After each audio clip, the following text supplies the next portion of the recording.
Jack. Levi. Are we the crazy ones?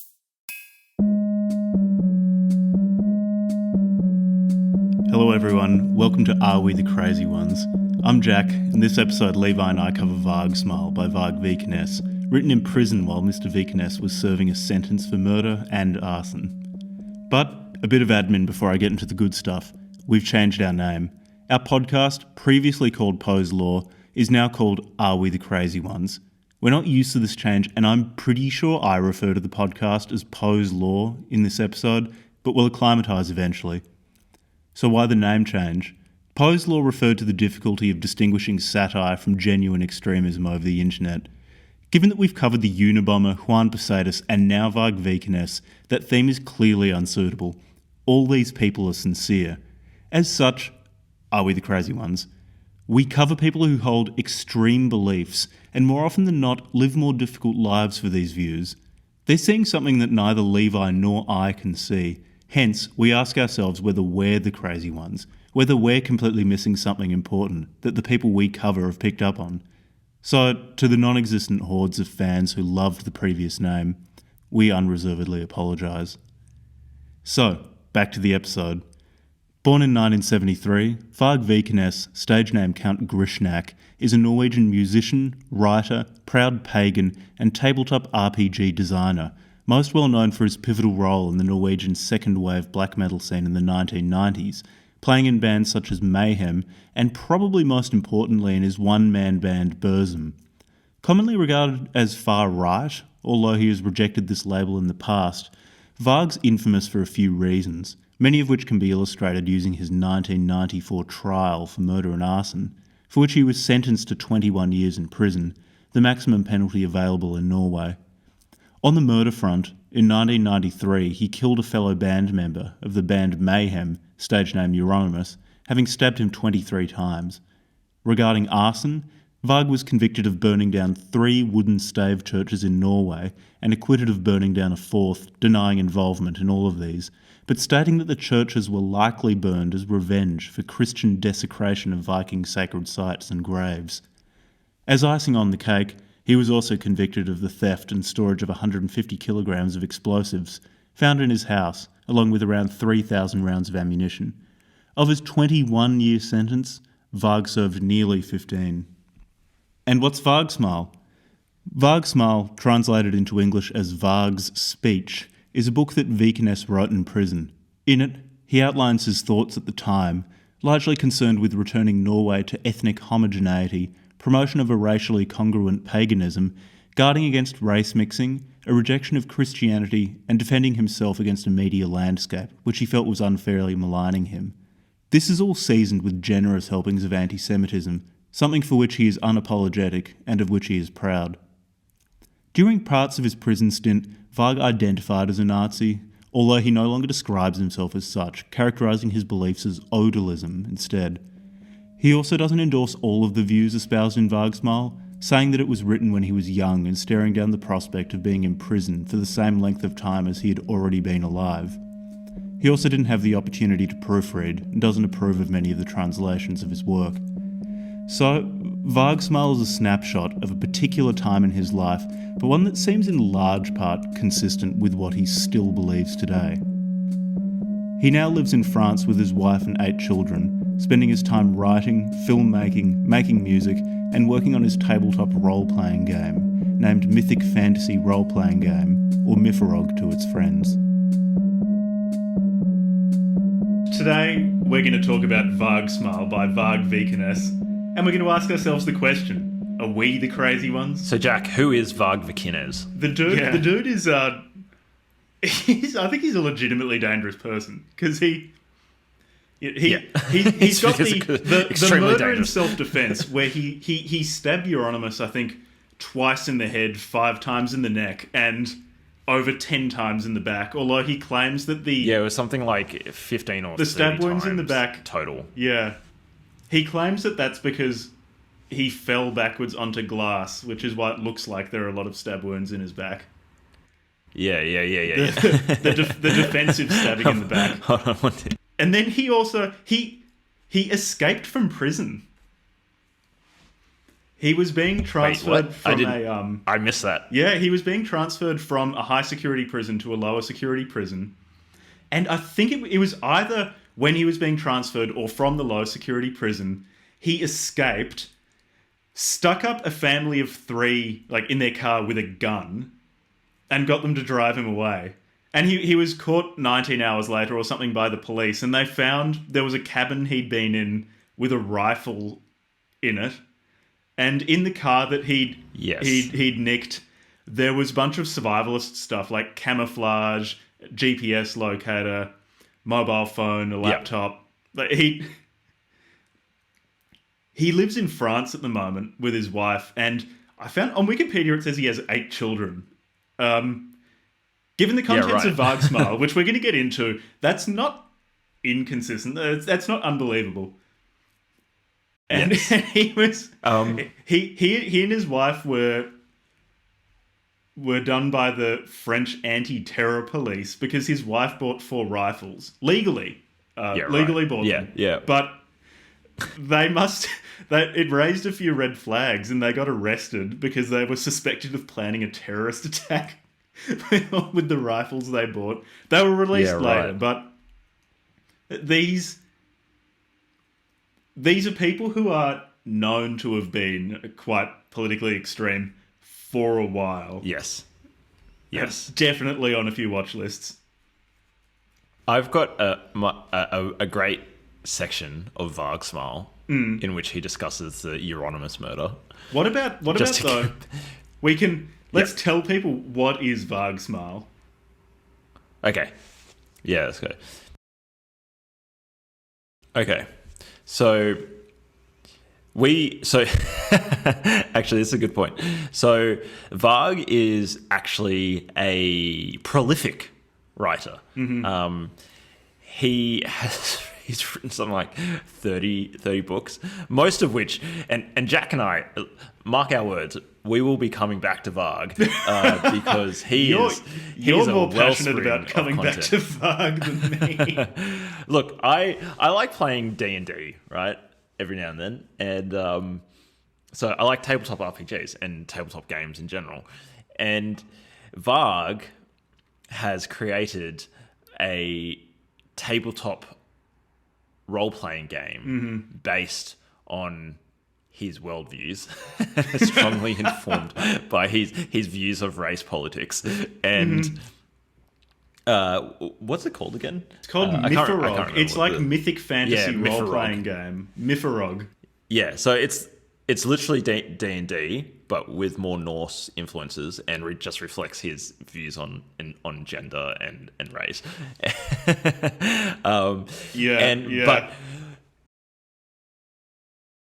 But we intend to, well, hopefully one day Jack and I will have the opportunity to play to play Mythorog together, and when we live in the same continent, and indulge in Varg's fantasy world.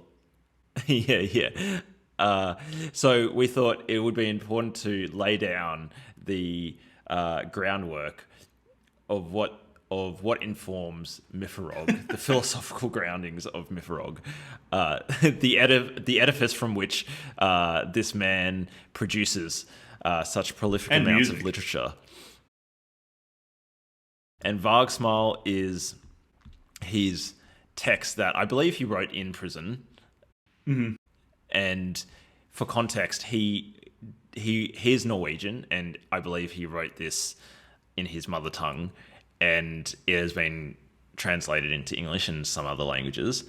So it's not perfect, quote unquote, perfect read. But also he has a caveat at the end that he didn't have an opportunity to go through any sort of editorial process because the manuscript was confiscated off him. This is pure. Vargsmal is basically, this is pure. This is pure, straight from the mind of the genius. And pure Varg, yeah. So Vargsmal is essentially his magnum opus.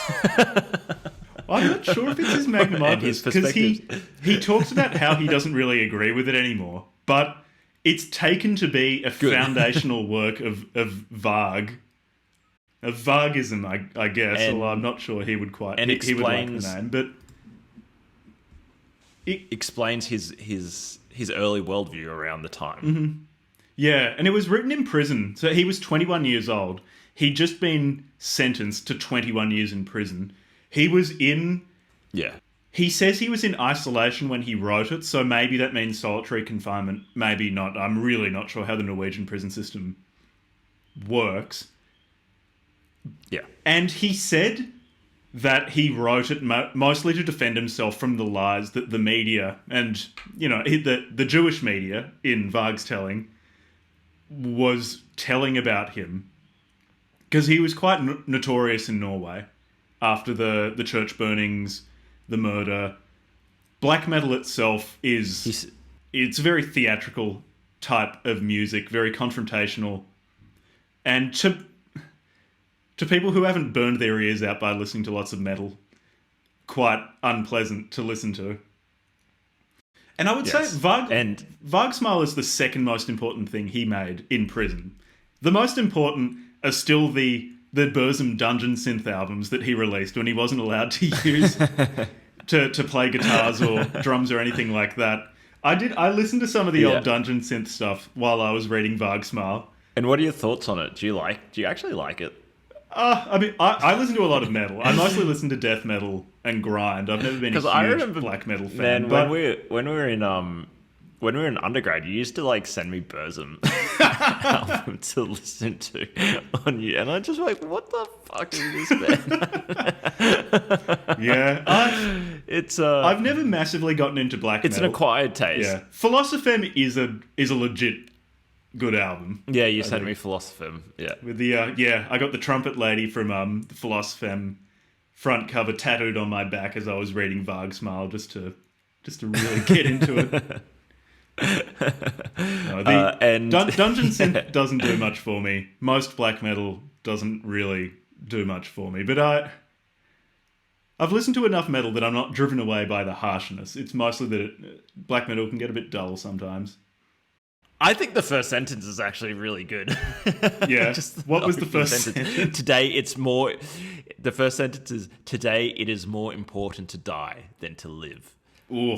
I feel like if he had just stopped there. Bang.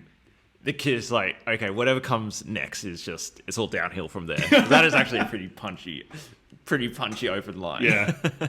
He definitely opens up strongly and he starts talking about Mother Pig. Pretty quickly. Yeah, straight away. Straight away, I think. So what exactly is the Mother Pig? Is that his stand-in for the state? Yeah, so the Jewish Christian state. Mm-hmm. Yeah, he brings up Mother Pig quite often. And in my reading, Mother Pig is the Jewish Christian state. So Varg sees Christianity as something wholly foreign to Europe. And it's a tool made by the Jews to weaken Europeans, specifically Germanic Europeans, because in the confrontation between the northern sort of tribal, whatever you want to call it, the northern tribes or the Germanic tribes versus the Roman Empire, I believe. That's correct. Even before that, I think before the Romans. Yeah, he sees so clearly, Germanic Europeans are the best. Blonde hair, blue eyes, they're the best. Obviously. There's this great line. Jewish people are really jealous. But Varg gives a number of explanations as to why Jewish people want to weaken and destroy the Germanic peoples. But one of the main ones he brings up seems to be that they're really jealous at just how good blonde-haired and blue-eyed people from Northern Europe are. Hence, they created Christianity. Yeah, they created Christianity to make them weak slaves who just exist to serve Mother Pig. Yes. I loved it stuck out for me. The line about what things are blue like when he was talking about eye colors, he's like, oh, well, the ocean is blue and the sky is blue, and there's many beautiful flowers that are blue, so obviously blue eyes are better. This is like the reasoning of like a 12-year-old. and what's brown? Oh, well, manure is brown and dirt is brown. And then he goes, and then he makes his, as a mixed race person, I found this very interesting. He goes, how do you remove, what happens when you put brown dirt in nice, clean blue water? Well, the water becomes brown. Do you want the quote? Yes, go on. Yeah, so anyway, what you were saying before, this is in the context of race hygiene. Yes. In fact, there's an entire section that says not enough race hygiene. A little more race hygiene. To preface everything, probably the most foundational idea of Varsgmal is that the Germanic peoples are the best, and they remain the best by remaining racially pure. Like, any race mixing in general is really bad, but it's worst when it's with someone who's blonde-haired and blue-eyed, because you're destroying something that's so good with something that's so much worse. Yeah. Like, it's super important to him. One of the first things he says in the book is he tells you his heritage. He says, I am an angry Teutonic with 1/16 Swedish and 15/16 Norwegian blood, and I am offended when non-Germanic people use my race's symbols and history. So, this is some context. Yeah, so he is... This is really important. The funny thing is that he's on side with modern leftist perspectives about he's against cultural appropriation. Yeah, it's... So he would actually be in vogue these days. Yeah, there was this part when he was talking about the Celts, and he likes the Celts. He sees them as a proud, fair-skinned race. And he was saying, like, I could never be, follow a druidic religion or something like that because I'm not Celtic. It would be totally unacceptable. So it cuts both ways. Yes. Varg doesn't want non-Scandinavians or non-Germanics stepping on his Norse mythology, but at the same time, he's not going to overstep the bounds either. But anyway, about the colour blue. So he's talking about, in the context of, say, brown hair and blonde hair, brown eyes and blue eyes, why, if blonde hair and blue eyes, if they're so good, why are they genetically recessive traits? He says, so why does brown eyes repress the blue? It is simple.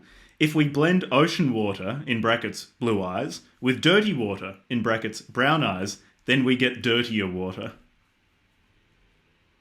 And this is after talking about how blue is good because it's the colour of heaven, many beautiful flowers, and the ocean, and brown is the colour of shit. Yeah. Very diplomatic point of view. Very scientific as well. Yeah. I found this one incredibly insightful. I walked away from this thinking, maybe I am the crazy one.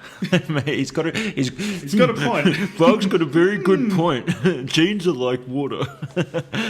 Yeah. So, and Yes. Varg positions himself as a heathen. He talks about the need for the Germanic peoples to rediscover their heathen religion. Yeah, he really likes heathens. Yeah, which involves... Heathendom. Yeah, valuing strength, self-sufficiency, and pride. And in the context of pride, that is racism. I don't say this as sort of as an accusation of Varg, because he embraces the term. He very soon into Varsgmal says, I am racist, and it's a really good thing. Like, I encourage everyone to be racist. And Jack, you need to not throw the baby out with the bathwater, because we need to be clear. He doesn't at any point inherently advocate the destruction of other peoples. And no. Part of the reason... There is one section where he just says... There is one exception. He says gas the Jews. there is one exception. He's definitely advocating for genocide. However, other than that one section, he says that it's good and natural for a people to be proud. Yeah. And he does kind of make an exception that, I can't remember which specific races he labels, but he's, like, Scandinavian people should be proud to be Scandinavian, like African people should be proud to be African. And he says that it's natural for a race to think that they are the supreme race and that others are beneath them. And I, as a Norwegian, or I, as a Germanic person, therefore think that my race is the best. Yeah. And you do not mix the races. That is... Don't do that. No, that's a no-go.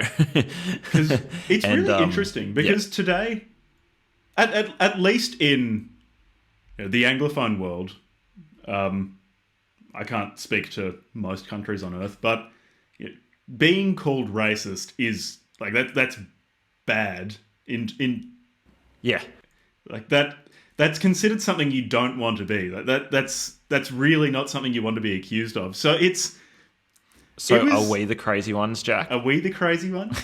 It was interesting. It was interesting reading. Maybe Varg's onto something. It was interesting reading a book where it's like he just embraces the term. He's not... Yeah, out of the gate, he's just like, It's like, I'm racist. But it's a good thing. He's got this quote. Like, you should be too. Yeah, he's got this on page 1. Racism is not foreign fear or hate or an inferiority complex. It is a sign of spiritual health and love for yourself and your own race. It is like loving your race as it is to love your own children, and anything else is sick. Yeah. Yeah. Yes. So yes. It's something new. I wouldn't say it's refreshing, but it's different to read someone who not only who's just so open. It's like, yep, I'm racist. You should be racist too. Yeah, it's interesting. I wish that I could say that this is the first white supremacist book that I've read, but in fact it's not. It's the second after Bronze Age Pervert. So, I'm sure the novelty will wear off at some point if we read enough. I wouldn't say white nationalism is novel. It's just that when someone is this, I just haven't been exposed to it very much. Personally, in my lived experience, I don't interface with white nationalism that much. No, I can't say it's really appealed, but maybe we're the crazy ones. Maybe we just need to think about Varsgmal a bit more. Yes, I am racist and proud of it. It is not negative to be racist. It is natural. Racism is not hate of another race. It is to put your own race over another. Yep. There you go. This is a progressive, nuanced view of racism. But that is actually a point that I wanted to bring up, Jack, when I was thinking about recording earlier, which is essentially the term racist these days and the term white supremacist gets thrown around a lot, sometimes arguably inappropriately. You say, like, you pull out the R word, call somebody racist, and and maybe it's uncalled for. Maybe, conversation over, you win the conversation, and then you maybe look at it from the outside, reading Twitter or whatever. Hey, maybe they're not racist. Maybe the system's just a bit out of whack. Maybe there's just like some leftover sort of discrimination from stuff. But like the people that are doing X, Y, Z are not fundamentally racist. It's just a bad situation. But then you get to Varg.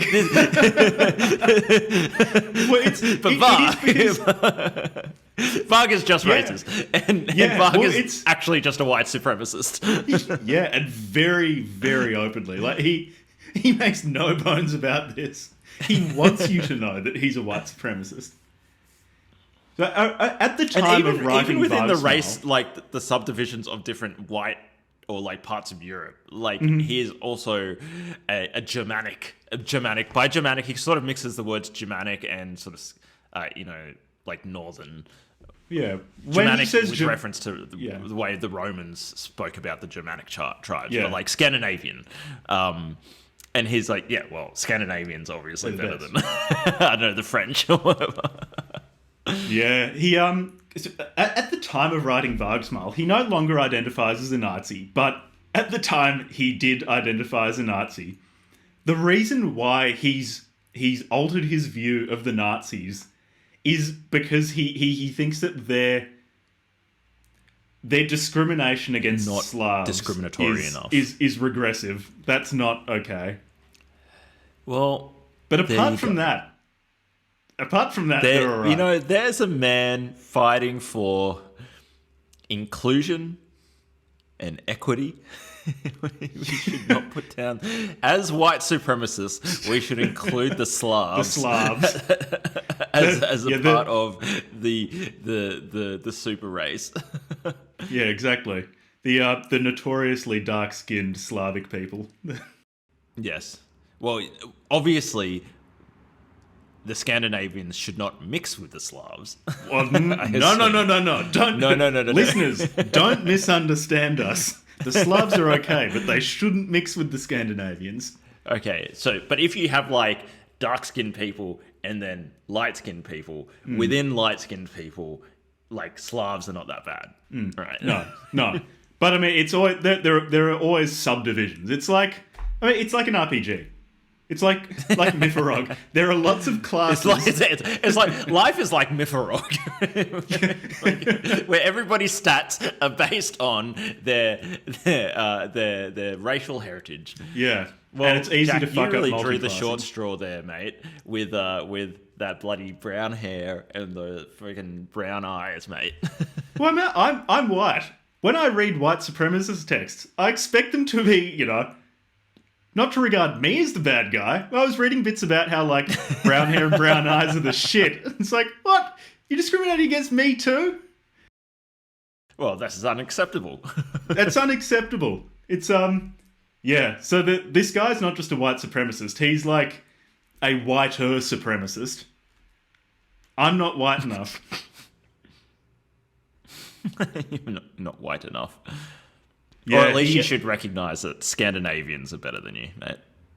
Yeah, definitely. And even within the Scandinavians, there's a hierarchy where Norwegians are the best ones. And obviously Norwegians are the best Scandinavians. Yeah, because they have the harshest they have the harshest environment that they need to survive in. They had the harshest environment during evolution that they had to become the hardest. Because the Danes are... But he doesn't... It's not. I wonder what his thoughts are on the Icelandic people. Yeah, because he only mentions Icelandic people once, and I'm just like, mate, come on. It's super harsh. Icelandic people are giants. Super harsh. Yeah, it's super harsh. Yeah, so he spoke of them admiring them. Maybe he's got an inferiority complex with the Icelandic giants up north. Yeah, maybe that's what he didn't say in Varsgmal, that the Icelandic are actually the master race. And the Norwegians are subordinate. How about we talk a bit about his view of Christianity and its effects on society? Because that's, what are we talking about? That's pretty much the entire book. But because Christianity is a foreign religion and a foreign way of thinking to proud think of it as Germanic people. Kind of a foreign... Christianity is a foreign object in the anus of Germanic Europe. A mind virus. That needs to be removed. And it makes Germanic people do all sorts of things that they're not meant to do. And one of them is making them more tolerant of foreigners and non-Germanic people. And another one is it's weakening them. Yeah, another one is making them more tolerant of weakness. Yes. Where they really shouldn't be. And he's got this... And that tolerance of weakness is degrading their genetic stock. And he's got this quote... Because obviously Varg is a pro-science person who believes in the importance of natural selection and good explanations. Yeah. He's got this quote... Today must all live, regardless of how weak and sickly or deformed a child is. It's required to live. The same is considered of the old. They don't have permission to die. They are tied up to advanced machines only to give the government a statistic for high duration of life so they can show other governments and to use it to manipulate people with the belief that we are all better off than all others. Yeah. So, I mean, we're allowing weaker children to live and then allowing the old to live as well. So we're from all directions, we're weakening. That said, though, we're weakening the population. And add on top of that, race mixing, mate. Oh, well, we're going to get to the meat. Society's going to hell in a handbasket. Well, we're going to get to the meat soon of race mixing. But with the how old people are not given permission to die part, I don't totally disagree with Varg in that area. I mean, you look at... Go on. Yeah, you look at, say, the last year of someone's life in our society. Oftentimes it's awful. They're in and out of hospital on a million different medications to prolong their life, where oftentimes they're quite ambivalent about continuing to live themselves. It often feels like their family want to push them to live for obvious reasons, like they don't want a loved one to die. And the medical system oftentimes just tries to extend life without asking the question, is this particularly pleasant for the person who is having their life extended? So I'm trying to be charitable, trying to inversely see too some area of I'll go there. I'll go there with you, mate. Let's do it. Why not? You've already agreed with all these other views. Yeah. So. and then an interesting one is what about so again we go back to what are we trying to figure out? Are we the crazy ones?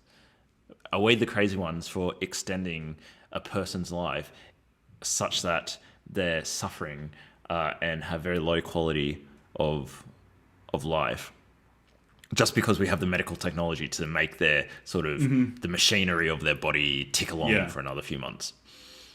However, there's also the question with regards to the next generation, right? Which is what about genetic engineering and the ability to prevent, say, if you know that your child is going to have a high likelihood of developing having some developmental disorder, such as, in a really obvious one would be like Huntington's disease. Like if you have the Huntington's disease genetic malfunctions, then your kid's almost certainly going to get Huntington's or whatever other plethora of other genetically associated diseases. Should we be allowing parents to modify their children's genome before fertilization, to keep the to keep the population? Well, I think you're bringing up questions of secondary importance with heritable diseases like Huntington's disease. What I think is more important is to look at heritable diseases like having brown hair. That's the sort of thing that we need to be looking into.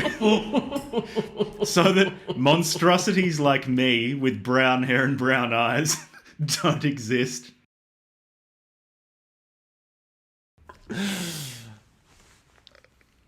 Yeah, well, if we just cut to the chase, that's pretty much. Yeah, pretty much. Well, I wonder what Varg would think. We just need to make sure that they only have blue eyes. No, but he didn't explicitly mention skin color. Did he mention skin color? He must have mentioned skin color. No. Well, because here's my question, Jack.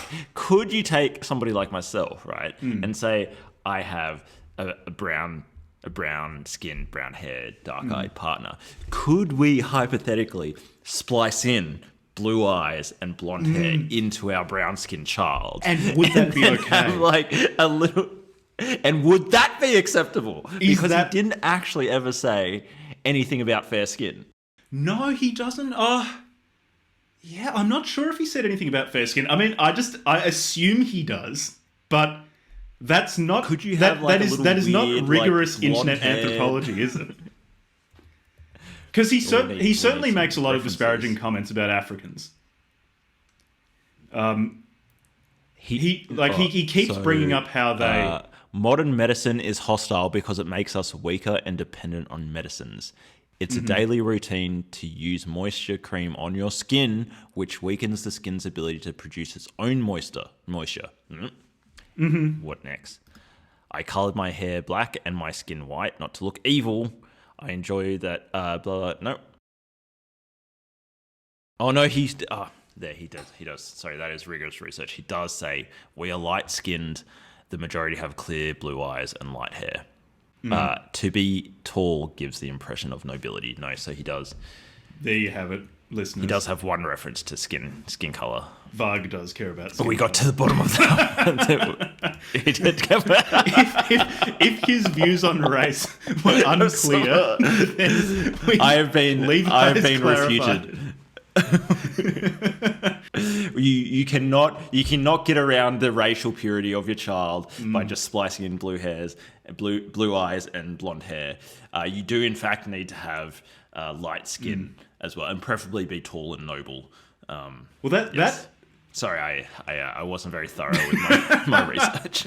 I want to know though. So suppose with genetic engineering, you had suppose, Jack. Yeah. Suppose. Well, would this be okay? So, two dark-skinned people have a baby, and they modify the baby to have white skin, clear blue eyes, the color of heaven and beautiful flowers, and blonde hair.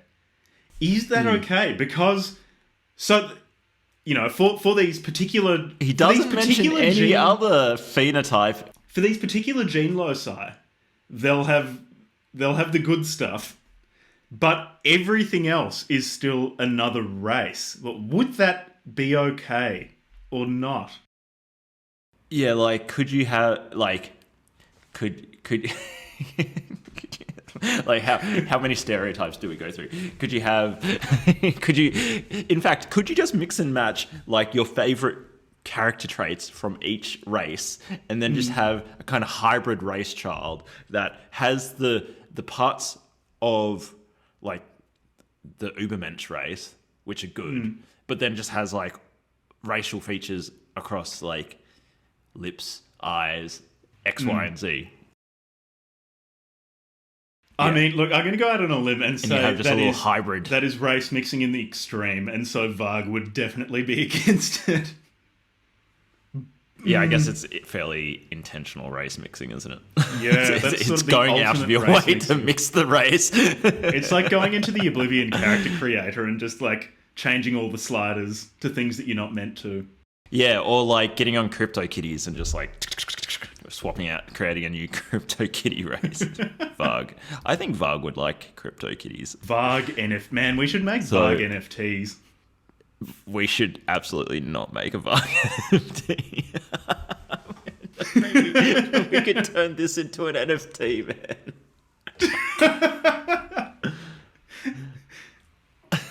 Look at him. He's a happy-go-lucky Except guy. Change the skin color. So each NFT is a slightly different shade on the Dulux color chart. So the way that Christianity is weakening us is, of course, by allowing weaker members of society to continue living. So obviously we are the crazy ones from that point, Varg. Varg is... Well, yeah, of course. Yeah. How about this quote? So Varg is not so callous as to want to kill people who are, say, of mixed race, aren't blonde-haired or blue-eyed, or not super tall or something like that. All he wants is, I quote, "We shall not put to death those who are not strong, but we shall mourn in order to get them to understand that they ought to not have children with others that are weak." Yeah. So Varg is pro-eugenics. Is very openly, very explicitly pro-eugenics. Yes. And how about that breeding program? I don't really know what to say other than that. Yeah, God, I can't remember that bit.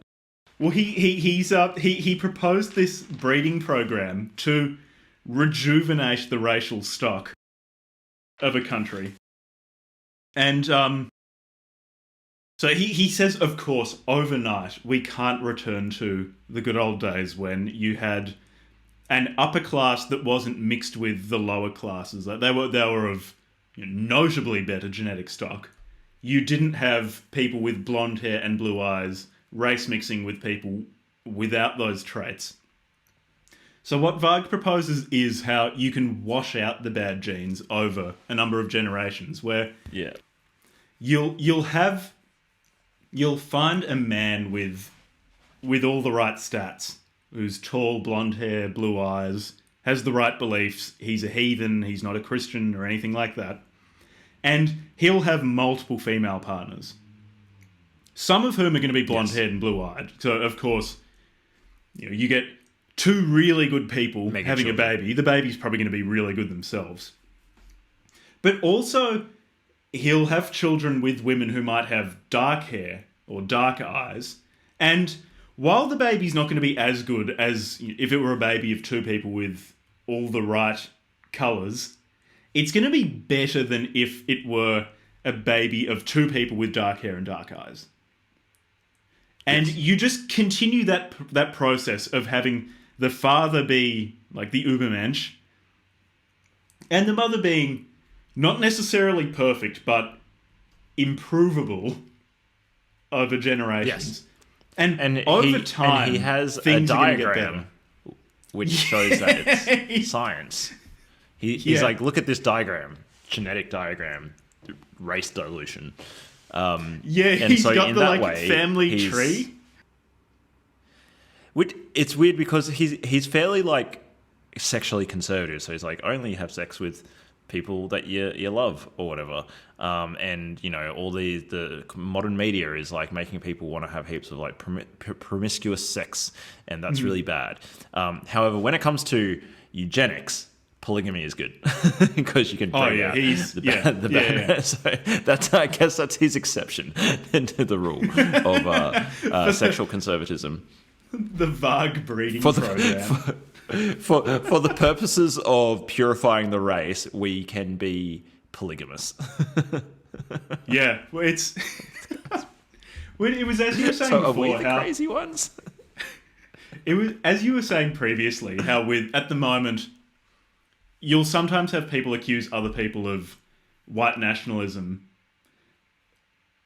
on grounds that might not actually be that the person is a white nationalist, and you realise that sensitivity in some might be too much when you come across someone who is full white nationalist. It's like, I've come up with a breeding program to save the race. Yes, it's really full on.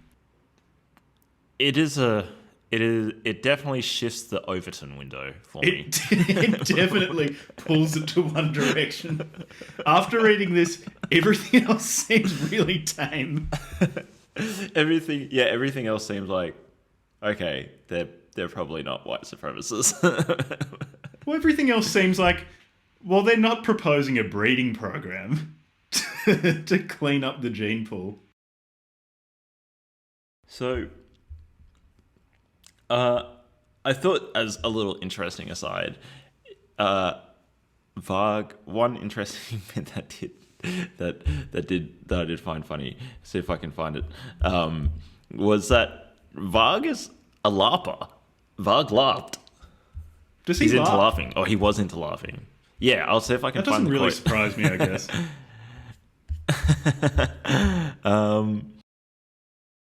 I guess because there was this section when he was talking about how he used to play in the forest with his friends. Do you remember that bit? That's what I'm talking about. Yes. Where they were how they the play turned into fighting with 3 sticks and clubs. We got 5 to 6 sticks in the forest, got in groups, and then separated our teams. The first group could go, for example, and be assigned to fire at some monetary ruins while we tried to take the monastery. It was dark, and while 4 defended the ruins, there could be 2 that attacked. So the play went on, creeping and striking them down, or hitting one another. And then they had some rules about, like, you could hit hard, but hard enough to leave a mark, but not like clobbering each other. And This is the childish fun you learn to endure pain and is good exercise. You learn tactics and the art of fighting. If this isn't a fine lesson, then I don't know what is. It's also a little dangerous, but it's only fun and helpful. I hope I never become an adult. And he also makes a point earlier in the essay about not being developmentally delayed. Yeah. No, I'm not saying that Varsgmal is particularly consistent. He's consistent in a few core areas, like Jewish people are bad, race mixing is bad, blonde head, blue eyes are really good. But in a lot of other areas, he's fairly inconsistent. God, can you imagine? Yeah. Look, he didn't get to edit the blessed childhood we could have had, beating the shit out of each other in a forest with sticks with Varg as a kid. Yeah, and pure Germanic heritage. And the pure Germanic heritage. So I had a question for you, Jack. Do you think that Varg would get along with Bronze Age pervert? Ooh. Probably not, just because from what I read of Varg's interviews, he says things like, I don't have many friends and I don't really consider the need to have them. He doesn't seem very sociable. So he wouldn't be open to having a pirate friendship. I don't think he could. Varg and Bap go to take to the high seas to conquer the Caribbean. I'm not sure that Varg would be able to enter into a Bronze Age friendship with the Bronze military Age dictatorship. Also because Bronze Age pervert did express quite a lot of admiration for certain other races. Whereas Varg is pretty explicit in saying that there is one race that is just much better than all the other ones.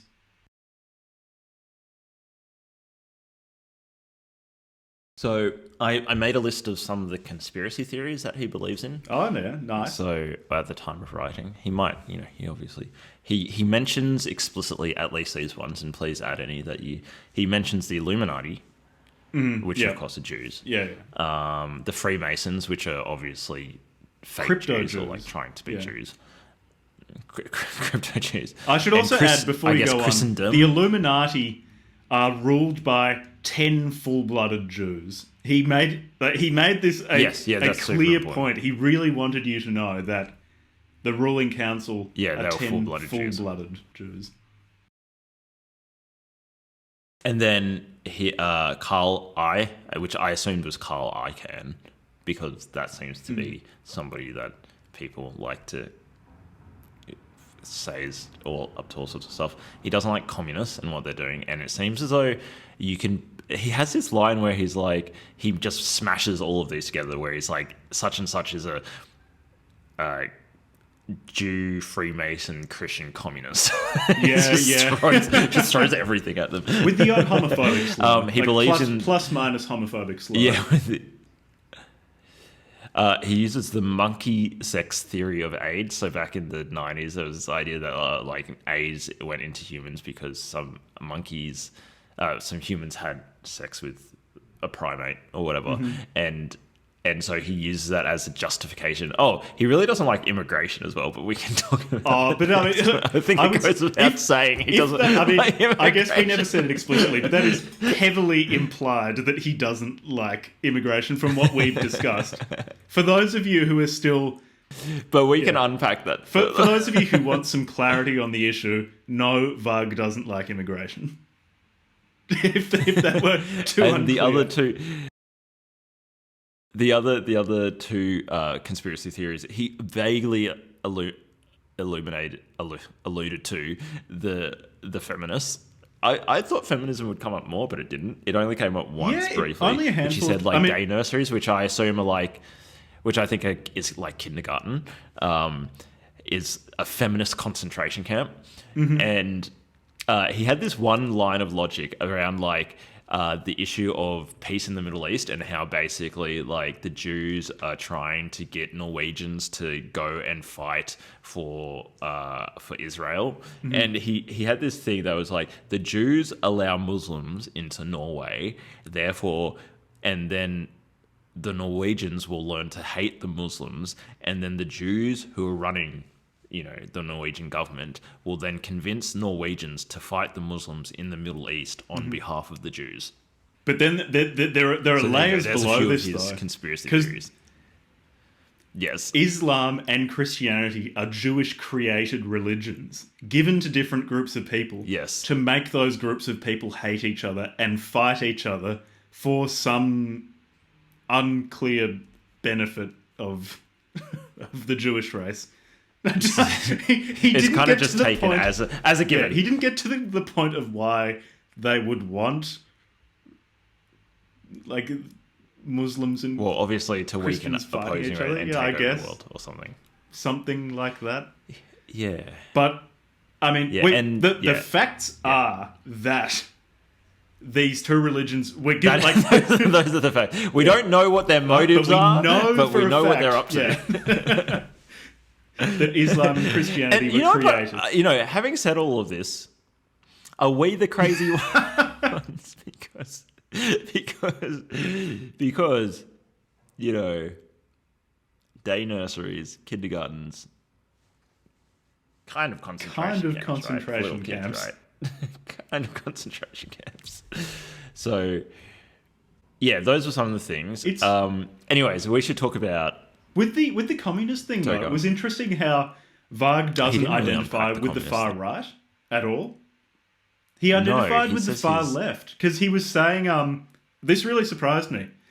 The Nazis are a left party. He was talking about himself and the skinhead movements of Norway and said, the media call us... and whenever I say media, in Varsgmal, it's the Jewish media. I'm just saying the media because I don't... Yeah. Of course. He almost always wants to make sure you know that the entire media apparatus is Jewish. But he's out to get him. Yeah, they're out to get him. He says that they portray Varg and the skinheads as far right, but in fact, Varg and the skinheads are revolutionaries. Because what they're proposing is so different to how Mother Pig society currently operates that they really are revolutionaries. Yeah. And being a revolutionary is always associated with the left. And because they are the most revolutionary, they are the furthest left. So Varg identified with the far left, which I found quite surprising. I didn't see that totally coherent. That's a given. It was a surprising totally coherent line of reasoning. Surprising, but yes, that is the logical consequence of your worldview. When you put it that way. I hadn't considered it like that. So, what else? Oh, he had some stupid stuff about pendulums. Yeah, that's right. Oh, the pendulum thing was weird. Yeah, how... So, he has a kind of view... I suppose it's a form of, historicism or almost like astrology. He doesn't sort of explain... So, he has this idea of pendulums and how everything swings back and forth in society. And that in Norway... So, he says that Norway goes good and then goes bad. And so the pendulum swings more rapidly for a people than a folk. Mm-hmm. Norway's number is 900. It takes 900 years for the pendulum to swing from one side's outermost point to the other side's outermost point. Yeah. Norway's pendulum was outermost on the other side around the year 900. After that, it went downwards with Norway, and 900 years later, it was on the outermost point of the bad side of Norway, 1814. After that, it went towards the good side. The outer point of the good side will now be around the year 2700. And so Varg sees himself as part of helping the pendulum swing back to make it going in the right direction. Norway good. Yeah. And then he just says other groups of people have different I suppose periods for their for their innate pendulum.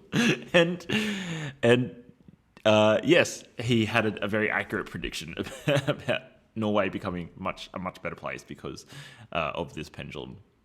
Just imagine what Norway in the year 2700 is going to be like. Just unstoppable blue eyes, unstoppable noble elves they're running through the forest. They rename the capital like Rivendell or something. And that's the other thing. Oh, Varg really likes Lothar, obviously, because of Norse mythology, right? It's a given. But I think it was in Mayhem, he referred to himself as Count Grishnak. Count Grishnak, yeah, in Burzum as well. In Burzum, was it? Burzum just means darkness in Blackspeak. It's pure Lord of the Rings. Yeah. So Count, he has some reference to being allowed to use the word count as in the nobility, and then which is just some silly story about his family. But Grishnak is the orc. If you've read Lord of the Rings, or if you've watched Lord of the Rings, it's the orc that tries to take Pippin and Merry away from the Iroquois when they're being taken across Rohan to Saruman, and so he's named himself after one of the orcs from from the Lord of the Rings, his stage name. And yes, Burzum is black speech, and I imagine that that his tabletop RPG is very heavily informed by the Lothar universe. We'll find out when we get to play it. Yes. So we could take this conversation in a few different directions, because there are quite a few facets to Varsgmal that are really worth digging down. I feel on. like okay. What do you reckon's worth? What about digging sex? Because you mentioned before that Varg was quite conservative when it comes to sex, and he had a few sections where he talks about the toxic effects of pornography, the salutary effects of monogamy, and restricting sexual partners. He had this section where he was talking about how he describes why we're so sexually degenerate these days. How humans need or want to do something forbidden. And when you restrict sex to sex with just one person, sex retains this feeling of being forbidden. So you're fulfilled having sex with one person because it feels forbidden. But porn destroys this feeling of the forbidden. And so people continue to pursue this feeling of the forbidden because they innately want it. So you look for more and more and more extreme stuff, which turns people into pedophiles, encourages necrophilia, sadomasochism, sodomy, rape, homosexuality. Like, he puts these all into the one basket of this is what happens when you don't have monogamy. So are we the crazy ones? Yeah, well, I mean, when you consider the epidemic of necrophilia in Australia, it's got to come from somewhere. Yeah, it's since a huge the rise problem. of the internet. Yeah, since the rise of the internet. Insatiable and I used to be a hordes. necrophiliac until I quit porn, and now I'm a faithful monogamist. No fap. With a single Cured corpse. necrophilia. I don't cheat on my corpse wife anymore. Oh, good on you. Yeah. I mean, well, that's what Varg would have wanted. That's good. Yeah. He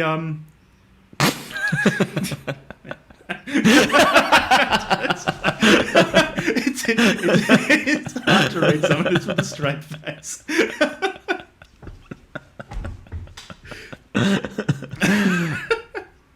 Yeah, he's got some strange views on relationships and women. Mm-hmm. He has an interesting note. I can try and find the quote, but I don't know if it's necessary. He kind of thinks that obviously homosexual men, very bad.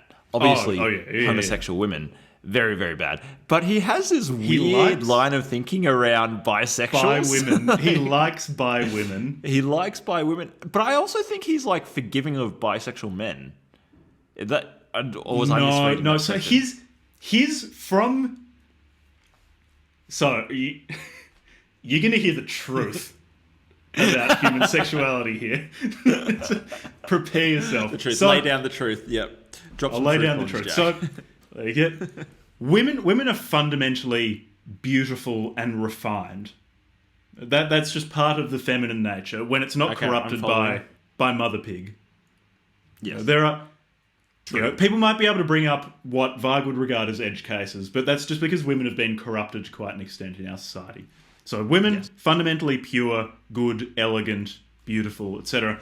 Men he describes as lumpy and ugly, and I'm pretty sure he uses the word lumpy a few times. He doesn't like male lumpiness.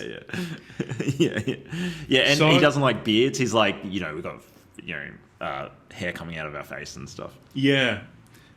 But, that lumpiness, the hairiness, things like that is a sign of strength in some way. And women are attracted to that strength. Not to beauty and things like that, but to that strength. To the strength, And men, yes. yeah. And that is This just strength, Jack. So that the strength. The strength of men. So, and to propagate the race and to propagate, more importantly, the strong race, women are attracted to that masculine strength. Men are attracted to beauty because beauty is innately attractive. And so it only Which is definitely not circular reasoning. It only makes sense that women too will be attracted to beauty because beauty is innately attractive. So Yes, so of course. a bisexual woman makes sense. That's something very natural because women can be attracted to women because of the natural attraction of beauty, and they're attracted to men because of the attraction to strength. Men aren't attracted to that strength. One, because they need to compete with it. They need to be the strongest. And two, that doesn't propagate the race. So a man being attracted to a man is unnatural. That doesn't work in Vargland. And of course, a heterosexual relationship between a man and a woman is fine.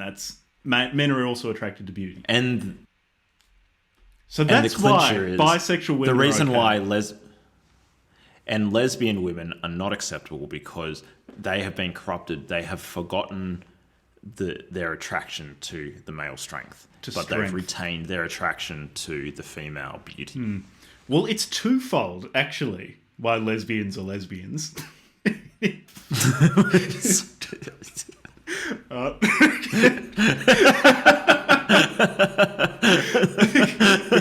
So what you said before is totally correct. But additionally, there's that. So men have become very feminized under Mother Pig, under the domination of Jewish Christianity. Men are becoming as Bap weaker might say, and weaker. the gynocracy. Yeah. Under the gynocracy, yeah. We draw some parallels between Bronze Age mindset and Varsgmal. It's all And the union women- of knowledge, Jack. Yeah, there's an essential truth, and we're grasping at it with things like Bronze Age mindset or Varsgmal. And women have this innate drive to continue the race and to protect the family. And that is used against us by our overlords, by Mother Pig. So women see the feminization of men, and to defend the race, they become more masculine. They try to compensate, but they overshoot and become lesbians. So does that make sense to you? Yes, it makes sense. It's perfectly sound logic that is borne out by empirical evidence, and I am convinced. Yeah. So, well, I was going to say, are we the crazy ones? But given that we now agree we're the same ones, I just found a bit in my notes about when he talks about burning down churches. Not that he burned them down, but that someone burned them down and they were a good sort. It's this section called the Festival of Death, and it's about It's about desecrating graves, about burning down churches and things like that. And he's talking about how... that actually was an interesting part. He doesn't do it, but he has friends who desecrate graves. And how Varg regards it as a pointless activity. But he understands the reasoning behind why people would desecrate a grave, because it's to disrespect a society and take revenge against a society which sold out its heathenness to Christianity. So it's disrespecting your forebears who are too weak to defend their own culture and their own race. Yeah. And in a sense, that's also why church burnings take place. Church burnings take place as an act of revenge, because the church... So churches are a symbol of Christianity, so destroying that symbol is a statement. But also a lot of these churches are built on sacred sites for heathens, so they're built in the centre of perfect circles. And it's an insult to one's ancestors, the proud ancestors before the ones who became Christians, to burn down the church. And I've got a quote here. For each churchyard that is totally destroyed is a heathen grave avenged. For every 10 churches that lie in ashes is a heathen avenged. For every 10 priests or Freemasons that dissolve is a heathen avenged. So we've actually got a mathematics here.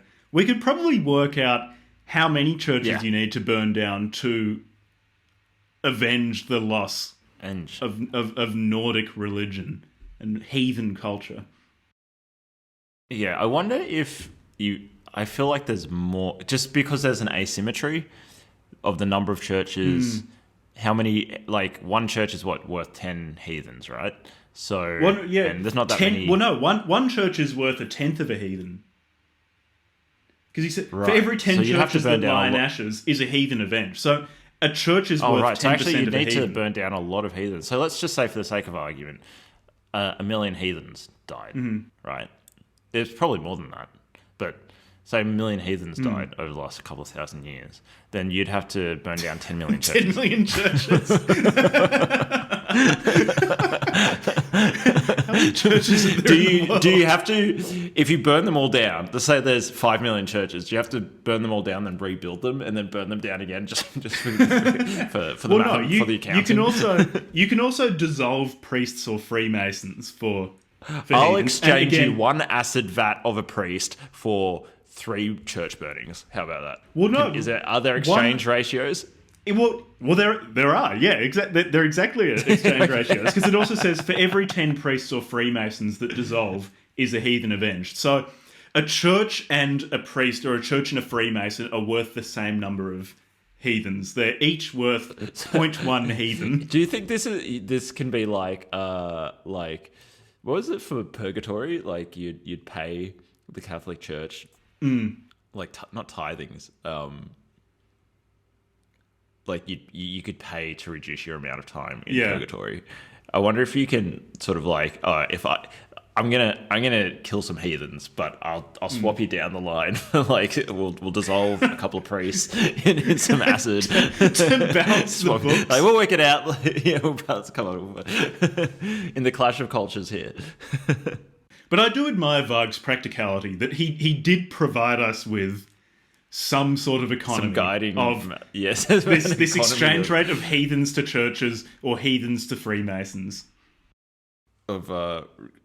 It's apparently you can put a price on life. The price of 1 heathen is a church. 10 heathens is a church. Okay, what else is interesting? Okay, I think we should talk explicitly about his anti-Semitism. However, I think that should be maybe the last one that we do. That's pretty much Are there any the other entire topics, book. or do you want to? Okay, so do you want to jump into anti-Semitism and just pull out some of our favourite quotes from Varg? Let's do anti-Semitism. So if it's not clear by now that Varg does not have particularly progressive views on the Jewish people, then we thought we would just clarify for you. And to start us off, so we're going to go through some of the highlights of Varg's point of view, and we will start it off with a banger. And I quote, "When Pink Floyd sings 'Just Another Brick in the Wall,' they forgot a word. They ought to have sung 'Just another brick in the Jewish wall. The wall is Solomon's temple. The same Freemasons build to slave for the Jews, to be a quote-unquote artificial Jew in the Jews' satanic temple.'" Yeah. And then he starts talking about how it's a temple built from the bones of our children. Yes, of the Norse, the Nordic children. Man, he's got a lot. So his anti-Semitism it is full on. He's got some views on things. If there's one thing he has views on, it is the Jews. He does not like. And again, it's not like they... I would say his foundational feeling of not liking Jewish people is consistent. But there are inconsistencies. So he's got a long... He is unwavering on this point. This is a... He does not compromise when it comes to anti-Semitism. He's all in. He is leading he's of all the books that we've read, he's easily the winner so far for anti-Semitism. Oh, yeah, he's blown the competition away in the Anti-Semitism Hall of Fame. I can only think of one book off the top of my head that might be a and I think we all know what that book is. Yeah, the New Testament book. Yeah. I kid. Yeah, anyways, so his anti-Semitism is it's pervasive. It is every single chapter in this book is full of references to why basically whenever anything is bad, it's because the Jews did it. Yes. But there are also sections where he'll hit on the big ticket items of anti-Semitism. So he's got a chapter on why the Holocaust didn't happen, which... Oh, yeah, that's a banger, man. That's about halfway through the book, and by that point, I was waiting for the Holocaust denial to come up. I unfortunately can't say it shocked me. He sort of peppered it in at the beginning, and then it just ramps up. Then he's the second half of the book, it just goes straight into it. Yeah, he really slaps you over the head with it. And he why the Holocaust didn't happen is because he says straight up, all the Germans just didn't do it, so it didn't happen. Yeah. I'll find he also the section he meddles with the math, and so are you going to read the quote from the maths of it? I didn't bother writing down the maths because I was like, no. Okay, so long story short, he's kind of like, look, maybe they killed some Jews. Maybe they killed some Jews. But if you just think about how many people can you fit in a gas chamber, and then if you multiply that by the amount of time and the number of gas chambers, maybe it was 500,000 Jews. And he's just so it wasn't 6 million, at most. No, he didn't say. He said it was way less. I thought he said it was 100,000. He said 555,000. Ah. No, 555,000. But I thought he was then saying that's the upper limit to what could theoretically that's what he said is done, the upper limit. But there weren't any done. gas chambers. Because then you would have to account for all the Jews that didn't die in the gas chambers, but died from other... it's like COVID. Yeah. The net increase in mortality during the pandemic has not just been because of COVID. There were also people who are dying from other things. I didn't go to the hospital for my heart attack because I was afraid of COVID. Well, is that going to be attributed as a COVID death? And so he's maybe there were people who were Jewish who just died in the war or just had a heart attack. And so the real number is much lower than 555,000. Mm-hmm. So I've found his list of reasons as to why the Holocaust didn't happen. So one is the winner writes history, and clearly the winners of the Second World War were the Jews. He Yeah, he makes that very clear.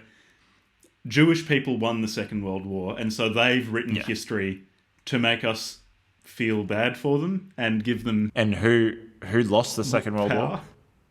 The Germanic people. Yeah. Right.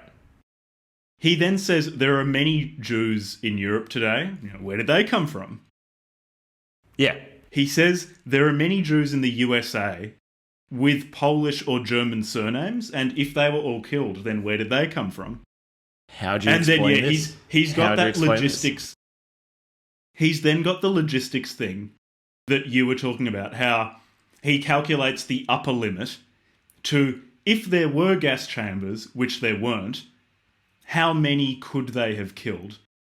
Yeah. So he steps you through the physics of it. Like he does a rigorous calculation of, I've got the upper limit of, and he even has this nice quote where he says, even given German efficiency, they couldn't have done mate. I've got a quote here. He's like taking into account German efficiency with genocide. It's like, what? Sorry, go on.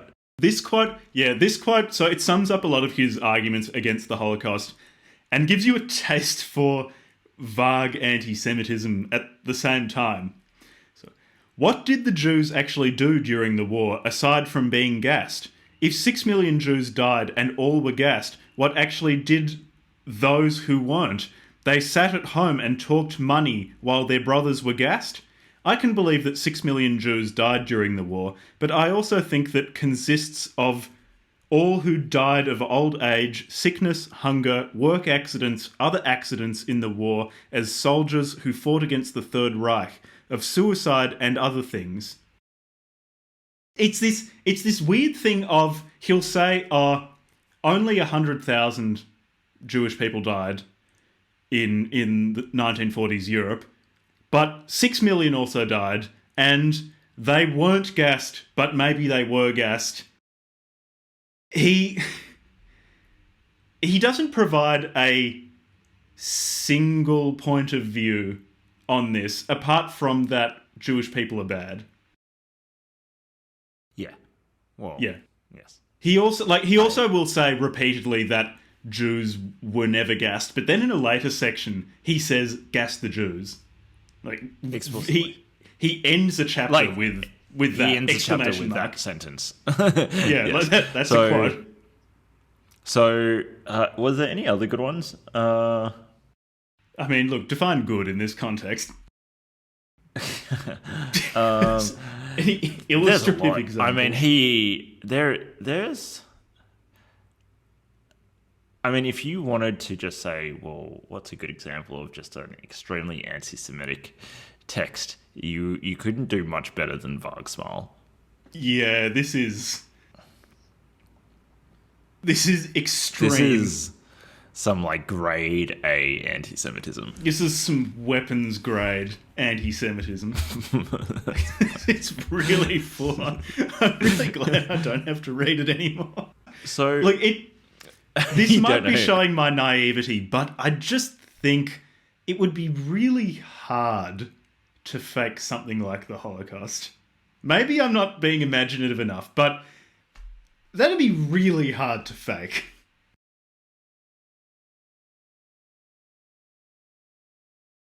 They're pretty cunning, though. I mean, well, look, they created Christianity. They created Islam. They created Islam. They created Islam. And they seem to control literally everything. Except, they do control Varg. Everything except Varg, because Varg is not to be controlled. If you consider the Venn diagram of things controlled by Jewish people and everything in existence, there is perfect overlap except for this tiny sliver, which is Varg Vikernes. Varg and Burton, a pillar of freedom. Yeah, man, and free speech. This was pretty hard work to read. Yeah, I can't say I felt very good reading it. I can't say I felt particularly good about reading any of the source material that I felt worse about this one. Yeah, there was something about this, especially compared to Juan Posadas, where I just felt like gross Juan Mercedes is just on a different like planet. grosser than my normal mixed race self. Like, at the rest of the time, like it's an elevated grossness. Mercedes is just cuckoo and on another planet. Varg is there's a real viciousness to it. Probably one of the most disturbing sections actually was him describing killing Euronymous. So it's in the chapter called Life and Death Fight. He never names Euronymous. He always calls him a communist or a Jew or some sort of homophobic slur. Something like that. Yeah. Yes. Yeah. When he was talking about the reasons why he killed him, he did say that a friend of Varg's found a dildo covered in shit in Euronymous' room and then said, if that's not a reason to kill someone, then what is? Like, yeah, the part about Euronymous fairly is... reasonable point of view. Yeah. Right. Yeah, right. So Varg presents his side of the story about the killing of Euronymous. So he's always maintained that it was in self-defense. He says that he heard rumors that Euronymous was planning to kill Varg or was planning to incapacitate Varg with a taser, tie him up, and torture him to death while filming it. And Varg took these threats seriously, or at least Varg says that he took them seriously. And then he went to visit Euronymous at Euronymous' house, or in his apartment. And in Varg's trial, there was put forward a theory that Euronymous owed Varg quite a bit of money in royalties from things that they'd recorded together with Mayhem. Varg denies this. He says this is a Jewish conspiracy to try to make it seem like Varg just cares about money. But, Varg is not like Jewish people. He cares about things like honor, not money. So he says that he arrived at Euronymous' apartment. Yeah. And Euronymous panicked and ran to the kitchen to get a knife to attack Varg with. And Varg said, luckily, he had a knife in his boot that he just because that's... I mean, if you're metal, of course, you've got to walk around black with metal, a if knife, you're true cult, with a knife in your boot. I mean, I kind of wouldn't be surprised if other black metal artists actually do have that. But they mostly have leather wristbands with spikes on them. I guess you could hit someone with one of those. Anyways, fucking metal. So Euronymous ran to the kitchen and got a knife, and then ran to his bedroom to try to get a stun gun. And Varg says that in the trial, they said, the coroner's report says that Euronymous died from stab wounds to the chest, but I was there. I know that he stopped living when I stabbed him in the head. Yeah. So Varg talks quite proudly about how he stabbed this guy in the head and in the neck. And according to the coroner's report, he was stabbed in the back 16 times or something. Varg says that wasn't the case. That's because he fell backwards onto broken glass. Yes. Because getting stabbed in the back numerous times doesn't really scream self-defense, does it? And he makes it quite clear that he is he stands by what he did because he's proud of it. What do you want? I'm a man, and this is I found out that this guy wanted to kill me, so I killed him naturally, and in fact, so he's proud of it, or he was proud of it at the time, and claimed self-defense. He's got this section later where he's talking about how there are two responses to fear, and one is not better than the other.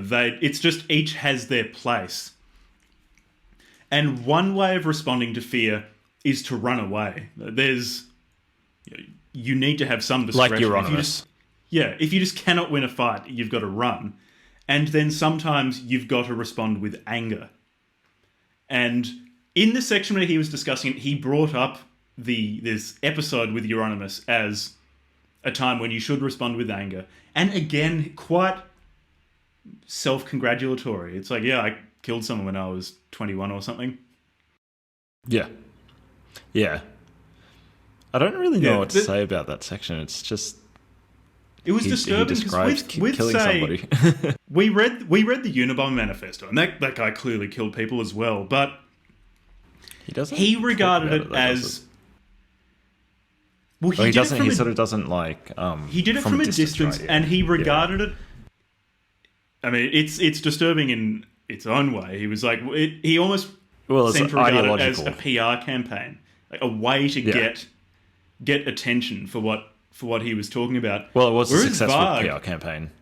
Yeah. Whereas with Varg, he's like, well, I killed someone. Did it with my own hands. I was there. Yeah. It was in self-defense. This is what happened. It was courageous, an expression of my strength. Yeah, I found this section of the book quite unsettling. Yeah. Varg, I don't know what he's like now. I mean, this was literally like 30 years ago. Mm-hmm. Yeah. But this was like 30 years ago, right? So yeah, well, his trial was in 1993, I think. Yeah, and he served the majority of his original sentence. Mm-hmm. So one can only think that, everybody grows and changes and stuff. Hopefully. But at least at the time of writing, this was not a pleasant young man to be around. No, he really wasn't. There's this great quote he wasn't good dinner convo. He's not the sort of boy that you bring home to your parents.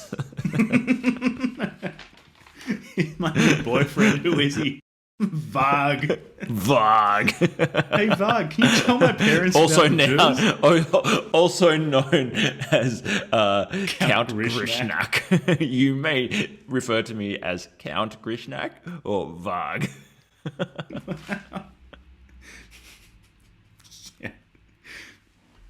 Yeah. Where do you want to go? We can talk about... Do you notice he's got a particular thing about protecting Nordic women? How he'll be discussing something... I don't remember that bit. He'll be discussing... It was in a few sections. He'll be discussing something like tangentially related, and then just suddenly bring up foreigners are raping Norwegian women. Oh, yeah. Oh, like, well, why don't we talk about immigration? Yeah. Let's go there. And then that can be an example from immigration. So... No, how about I open all this with a quote which it'll set the mood. So it's from a section of the book called The Real Racists. I don't tolerate foreigners who come here and destroy our people with narcotics, venereal disease, race mixing, rape of our women. If we can spare a Norwegian woman from being raped by exile or certain death, or taking the life of 10,000 foreigners, then yes, I believe we shall do it. Yes, absolutely. So... he wants strong borders. I'd say he wants pretty strong borders. Extremely strong borders. And he does not like immigration very much. Arguably, he'd probably have a pretty good shot of running for office in Czech these days. Am I right, Jack? Am I right? I kid. No, over here, the most successful anti-foreigner politician is half Japanese, because Czech politics is a topsy-turvy world where nothing really makes sense. I guess in a weird way, she or he? He. It was Tommy he brought the I mean, Japan is not very pro-immigration either, so I guess it kind of, in a weird way, makes sense. But anyways, back to Varg. Yeah, so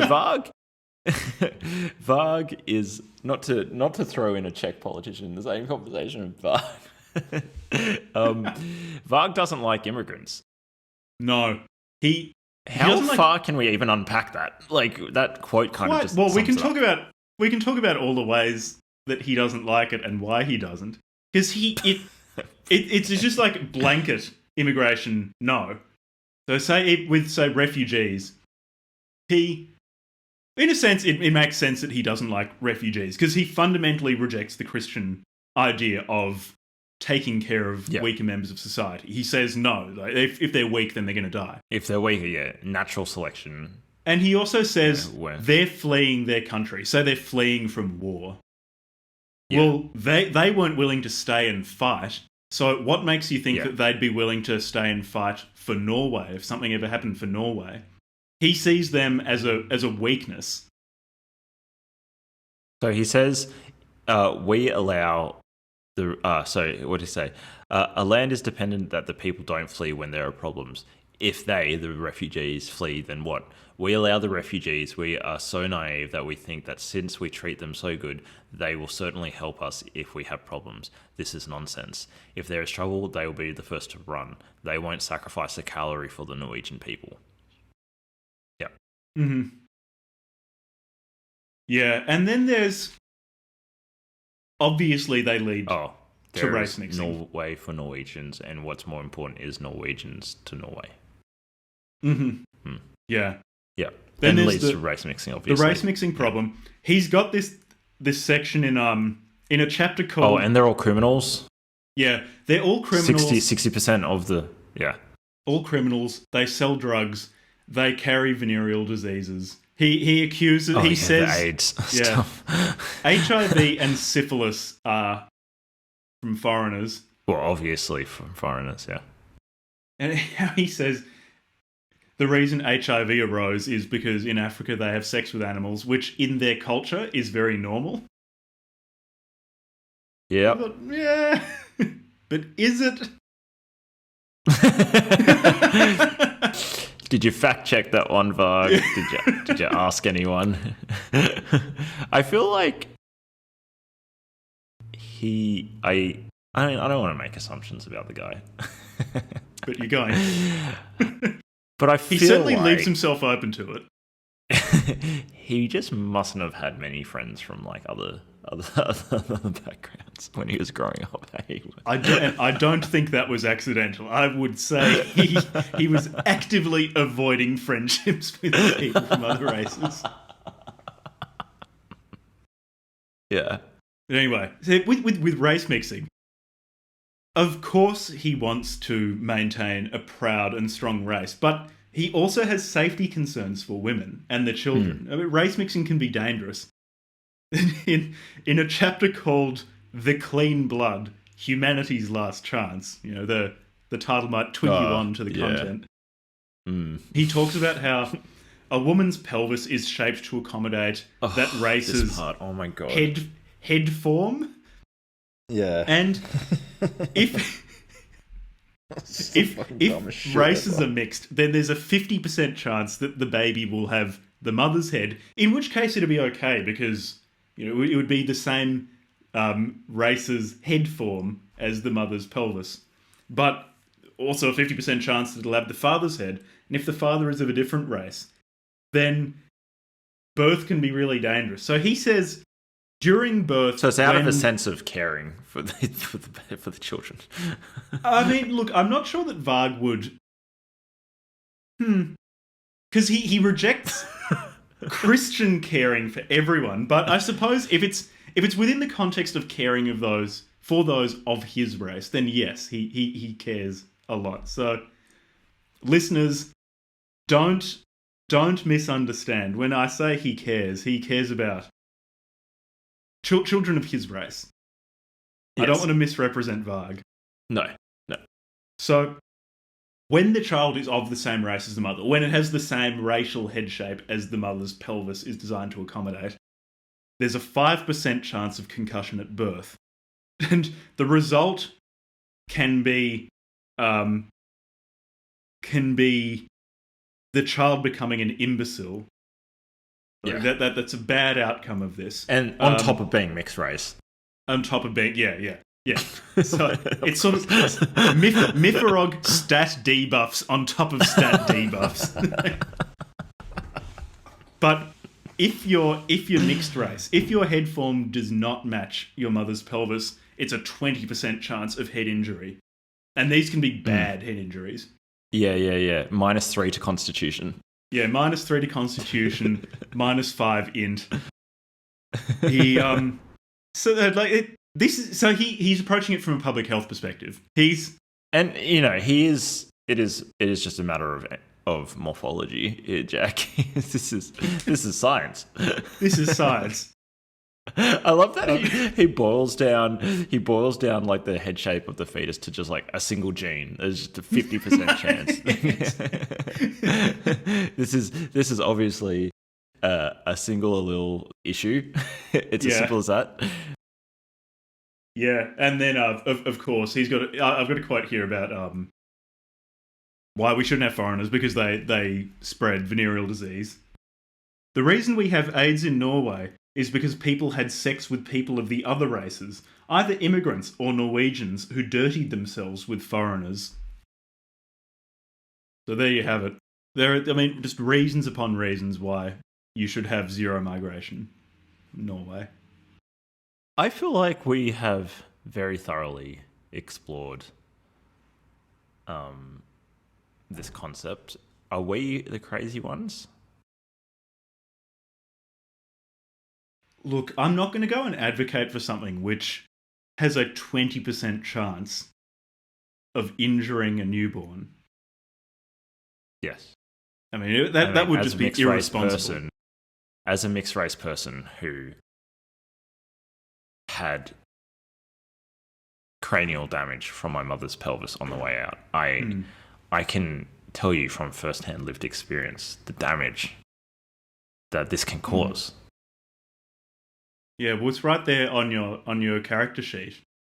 You've got your stat debuffs. Yeah, exactly. So he makes some really strong points. I would have said, I was the crazy one, but now I'm not. Now that I've been shown, and now right, I clearly know how to vote. In the next election. The Varg Party. The Australian Varg Party. Could you imagine? Start the Varg Party. The Australian Varg Party. The Varg Party. The Varg Party.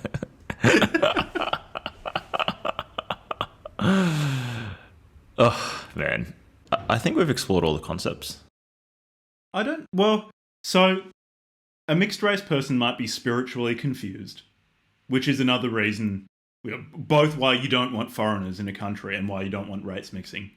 Because he's got this bit about different religions. And which religion do you follow if you're mixed race? Exactly. Because religions are... So long as a religion is not a Jewish created religion, like Christianity or Islam, then it has its roots in your ancestry.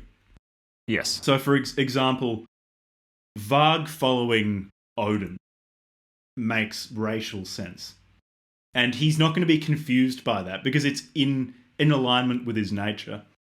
What's innate? It's part of who he is as a person, mate. Yeah. And he talks about how he really respects Celtic religion, but he would not himself dig too deeply into it out of respect for Celts. Yes. And also because racially it's not in alignment with him here. He's got a big heart, Varg. He's got plenty of space in it, so long as you're a blonde-haired, blue-eyed Norwegian. There's a quote here. A universal religion or a universal life philosophy is an impossibility. Misanthropical and Jewish thought. In brackets, for that matter, Jewish is synonymous with misanthropy. So he's making it clear that the idea of universalizing religions is just completely incorrect because race isn't universal. And a religion must be aligned with race. Well, there you go. There you go. Just sound reasons upon reasons why you shouldn't have race mixing, why you shouldn't have foreigners. Pure logic. Just pure facts and logic. How do you like them facts, Jack?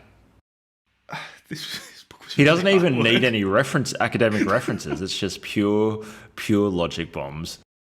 Pure logic bombs. He connected with his primal spirit in prison, and he brought back the fruits of his labour. Didn't even need to edit it. No. Oh, I flicked. So this is on a different topic, but I just came across this when I was flicking through my notes on drug misuse. Oh yeah. So Actually, a good one. yeah, this is kind of wacky, and it's a nice break from anti-Semitism. I mean, sort of. It's in there, but it's not as upfront. Like, there's a background of anti-Semitism to everything. Yeah, of course. It's inescapable. But so he's talking about drug use, and drugs serve several roles in our society, and all those roles serve Mother Pig's purposes. I mean, they exist to keep us weak and dependent upon Mother Pig. But one problem he has with drugs is that they confer upon someone a status that they wouldn't have without the drug. And this is almost stealing that status. You don't deserve it. So say coffee makes you seem like an adult,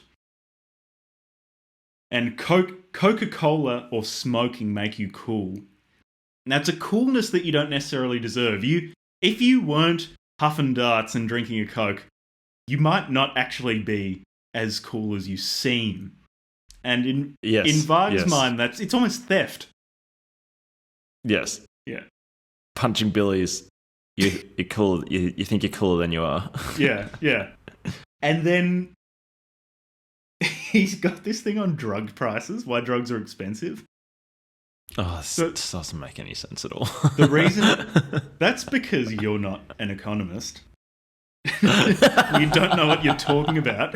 You think you do, but... So, Varg's here to educate you, Levi, as to why enlighten drug prices are high. So the reason why... correct my view. Yeah. So you plebs might think that scarcity and being illegal have made illicit drugs pricey. But the reason they're actually expensive is, one, high drug prices lead to drug crime, and Mother Pig likes that. Mother Pig likes us tearing ourselves apart and keeping ourselves weak. So, that's one reason why these things are expensive. Check. I'm keeping up. Yes. 2, Mother yeah? Pig. Yeah. Yes. Keeping your mind open. 2, you need to keep the prices high to stop drug users from killing themselves. You know that experiment where they gave rats the choice between food and cocaine? The coke rats. Yeah, coke rats. And they just did coke until they died? So that's the environmentally deprived mice were essentially tortured. Exactly. Self-medicated on coke. Yeah. But yes. So that has we a should cover some correspondence. medical experiments on this show, by the way. Anyways, go on. Like we subject ourselves to the cocaine rat experiment. Sorry, go on. Film it. So, I mean, this experiment has a one-to-one relationship with how a human would exist in society. Yes. So it's perfectly applicable. If drug prices weren't high, then drug users would buy as many drugs as their economic means would allow. Like they always seek to maximize the number of drugs in their possession. Yeah, drugs are not subject to the law of marginal Mother utility. Pig It's just keeps you'll the price just take high, as much one, as you can. to keep us killing each other. 2, to stop us killing ourselves from just doing so many drugs that we die. So how does that sound? Yeah, your mistaken notions of supply and demand being reevaluated. I think Varg should start the Norwegian School of Economics to compete with the Austrian school. the NSE. A superior... The NSE, Norwegian School of Economics, yes. Because clearly his logic is sound. Pure logic, pure economic reasoning. The case study of drug use in Norway. He's got this little bit about peacetime that ties in somewhat to what this Bronze section's Age pretty Pervert good. was talking about, how during peaceful times people degenerate. And he says, so this is a quote, "To live in battle is to live. To live in peace is to degenerate." And he's got this whole section about how he really wishes he could take part in a war, kill people, and be killed on the battlefield. And if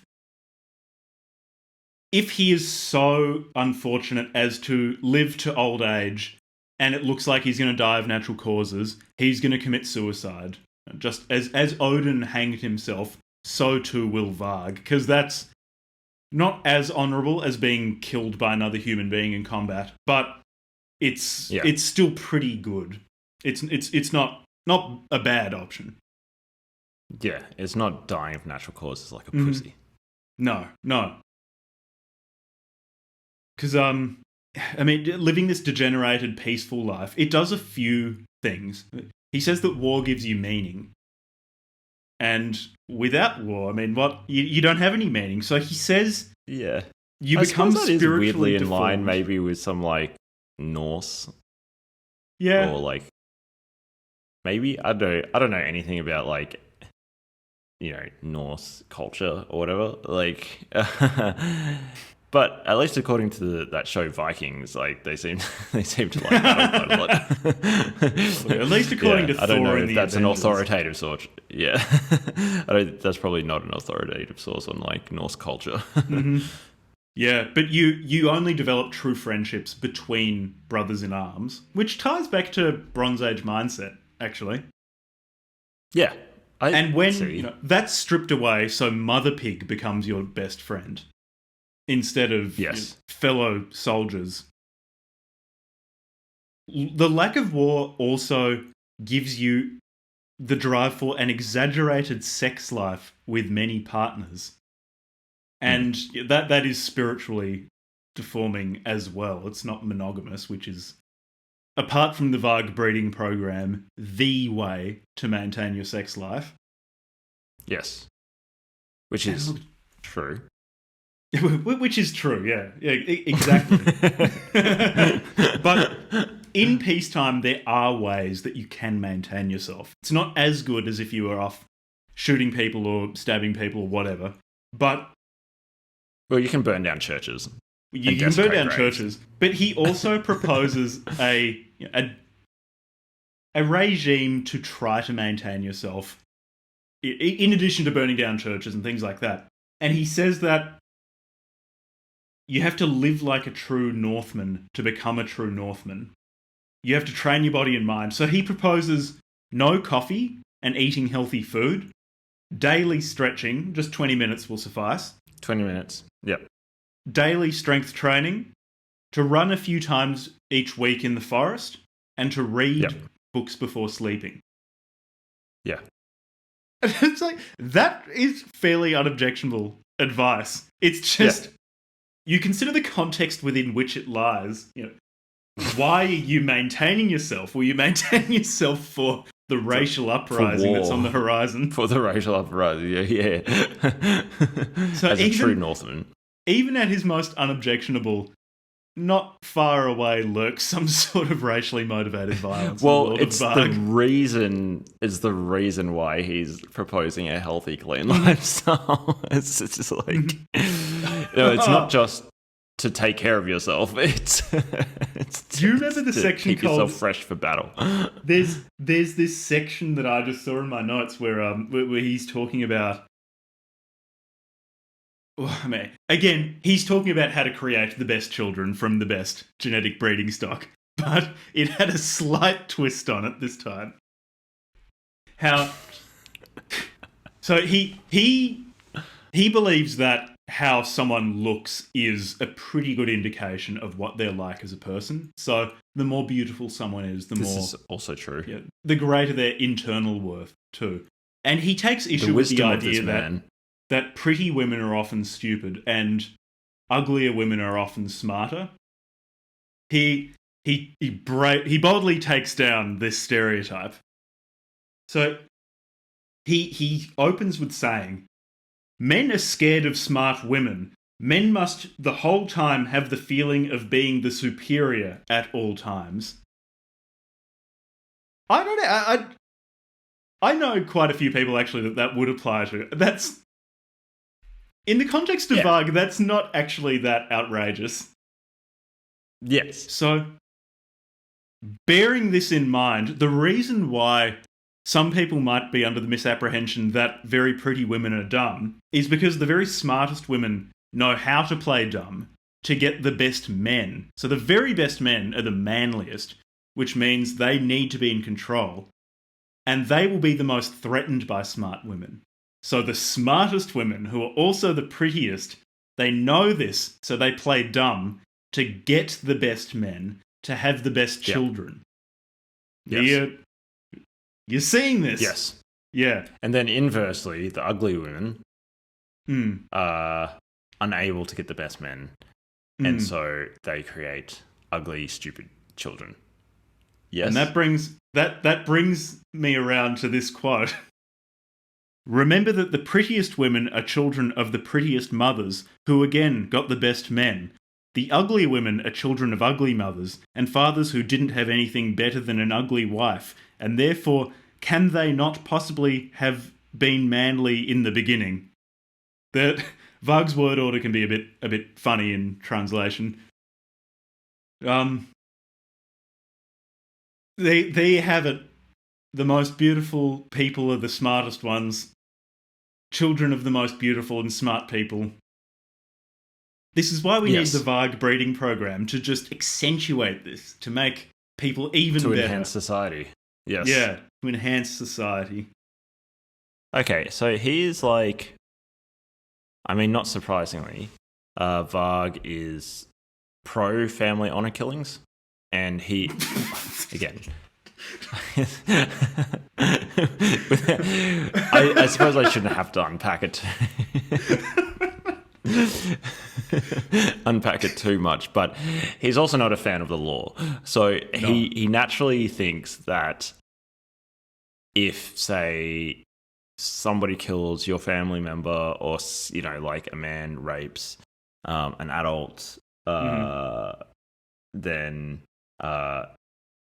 it's the family's right, and it's the honourable thing to do to kill that person, or to in return, or to castrate the rapist, or in the case of a man raping a child, to actually kill the man who committed that crime. And he's like, it's bad that the that the Jewish justice system gets in the way of families being able to take the action that they see fit. And let me see if and so he's pretty blunt about it, as he's wont to do. I think it's the people's right to take the law into their own hands! !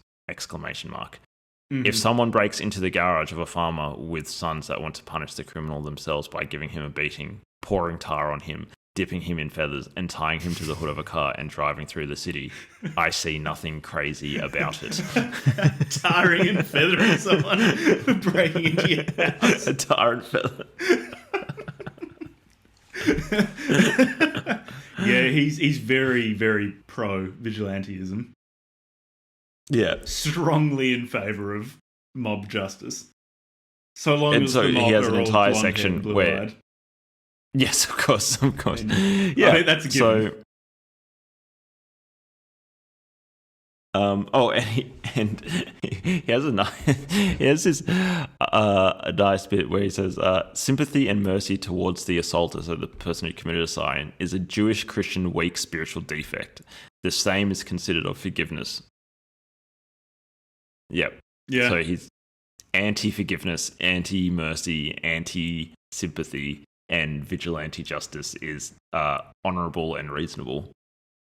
And that's all pretty consistent with his rejection of Christianity. Yeah. I mean, you from first Vargist principles, you probably could have worked that out. Yes. He gives you the building blocks to reach those conclusions yourself.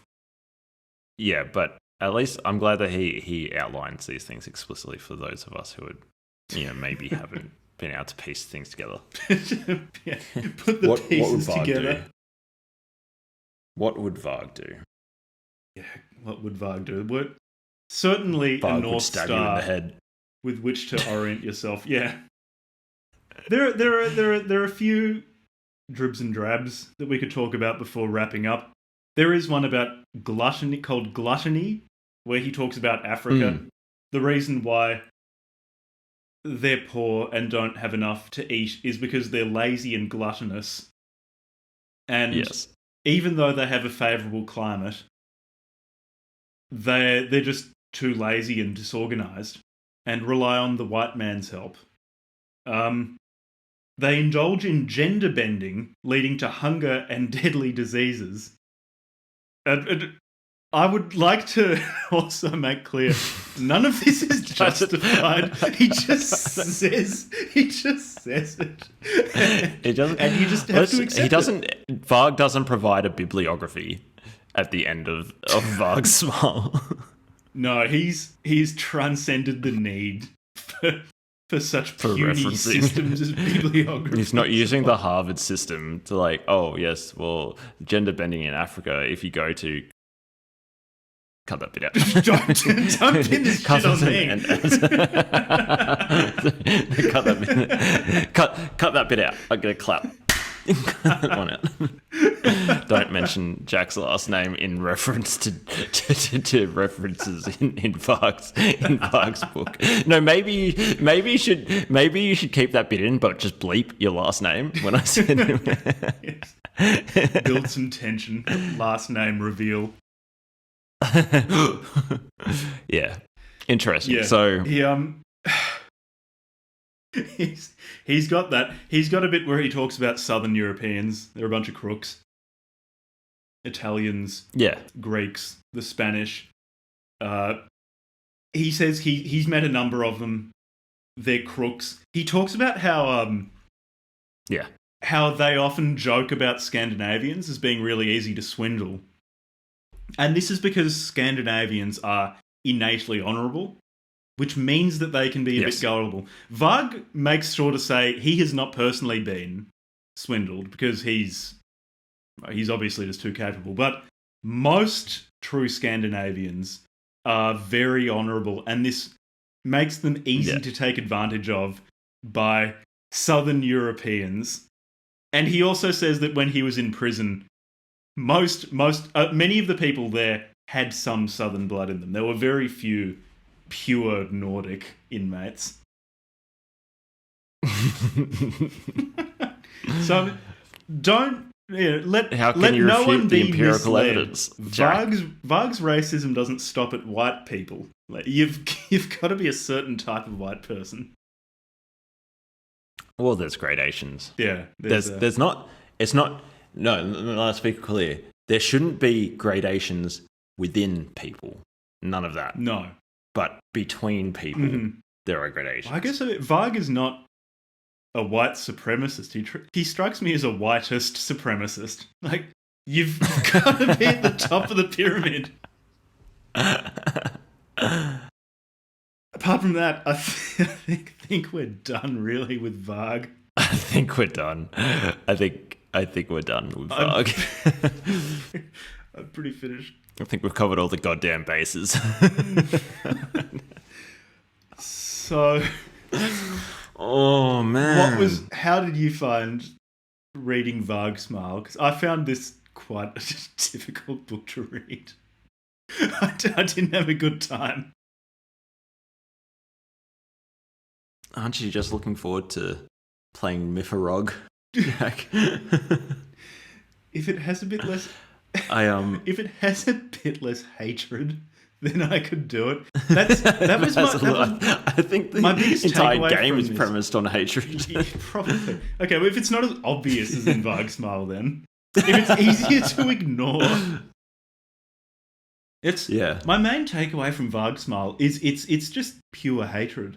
It's just distilled hatred. Yeah. And again, not defending the guy, but he was in prison, perhaps in isolation, whilst he's writing much of this. And even in the afterword, he sort of says like, "Oh yeah, didn't have a chance to edit it. Maybe I wouldn't have done it like this or whatever." But yeah, he was a person who was locked in prison at 21 for killing a bandmate and potentially burning down churches. And at least part of why he killed his bandmate was at least some homophobia. So he was not a pleasant person to be around. He was already extreme. He was then put in prison in isolation and wrote Varg. Like he was already an extreme person put under even more duress, and then he wrote Varsgmal. Varsgmal is the outcome of that, and it reads Vargsmal like and Burzum dungeon synth, right? Then the Burzum dungeon synth. The Burzum dungeon synth is a lot easier to get through than Vargsmal. If you have to consume one of them, I recommend the dungeon synth. Yeah. If somebody ever put the gun to your head, if you had no choice, and they said you must consume Vargsmal or Burzum dungeon synth, take the dungeon synth. Do the dungeon synth. Vargsmal's not worth it. 12 hours of dungeon synth on repeat. Yeah. Yeah. It's where's your head at? It's probably a reflection of my, the fact that I do have brown hair and brown eyes.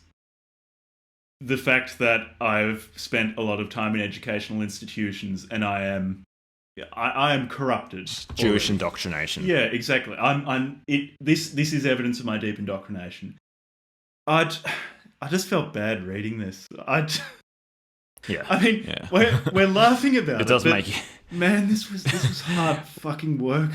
I did not enjoy this. Yeah. Yeah. When you read something that is actually just pure, like unadulterated hate towards, like many people, and I think the anti-Semitism was probably the part that it probably was pretty hard to read at times. Yeah, it just makes you feel like crap, really, which isn't that surprising. I didn't feel good. We, I mean, I don't want to speak on your behalf, Jack, but I personally would not recommend. I don't recommend reading this. Just avoid this one. It's just I don't know. Do you think that this is necessary? I just want to make it clear that we do not personally endorse any of the views expressed in Vargsmal. I'm not sure that there's when I read these things for the podcast. Eating healthy and going for a run in the forest is good, so long as you're not preparing for war. If you're not, so long as it's not in service of the impending race war, then taking care of your fitness is a good thing. That's probably the only point of agreement. Are there any are there any points that can we give him anything else? So when I read things for the podcast, I try to be as generous as I can be, because clearly he thinks he's right. Hence, are we the crazy ones? He is willing to be socially ostracized for what he believes, and he broadcasts what he believes. He had a YouTube channel before he deleted it where he would talk about this sort of thing. He published Vargsmal. He's published a lot of books. He's not hiding these beliefs, even though they're very unpopular.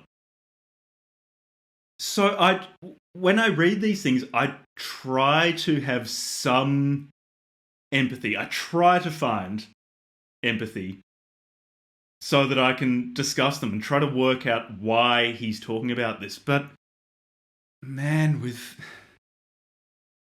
he didn't make it easy for me.